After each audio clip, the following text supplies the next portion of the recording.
James, the Red Engine. James and the Top Hat. James was a new engine who lived at a station at the other end of the line.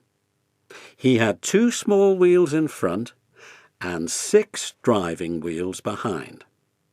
They weren't as big as Gordon's, and they weren't as small as Thomas's. "You're a special mixed traffic engine," the Fat Controller told him. "You'll be able to pull coaches or trucks quite easily." But trucks are not easy things to manage, and on his first day they had pushed him down a hill into a field. He had been ill after the accident, but now he had new brakes and a shining coat of red paint. "The red paint will cheer you up after your accident," said the Fat Controller kindly. "You are to pull coaches today, and Edward shall help you." They went together to find the coaches.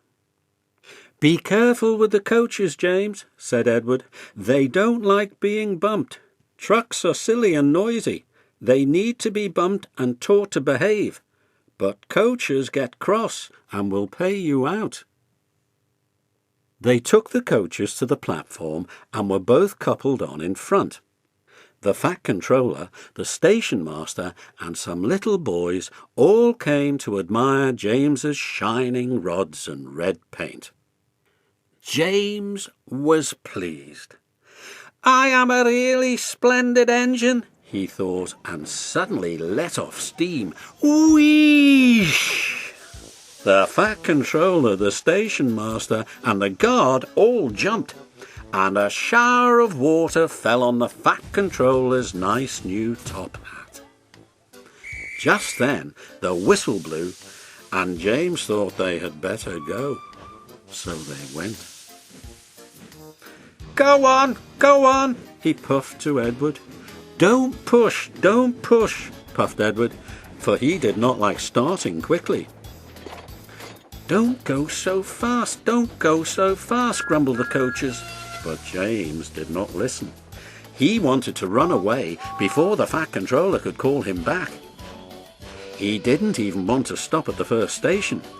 Edward tried hard to stop, but the 2 coaches in front were beyond the platform before they stopped, and they had to go back to let the passengers get out. Lots of people came to look at James, and as no one seemed to know about the Fat Controller's top hat, James felt happier. Presently they came to the junction where Thomas was waiting with his 2 coaches.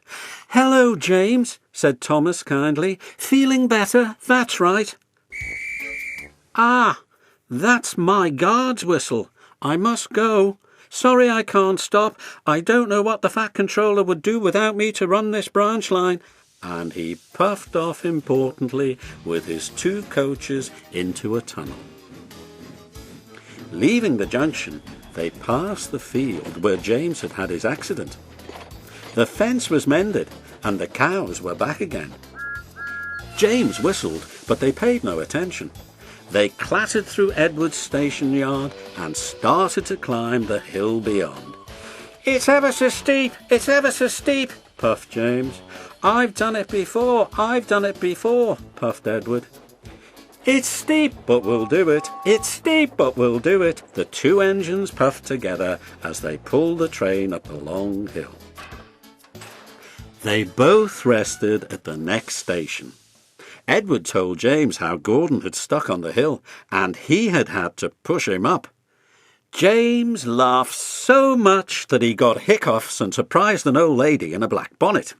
She dropped all her parcels, and 3 porters, the station master and the guard, had to run after her picking them up. James was quiet in the shed that night.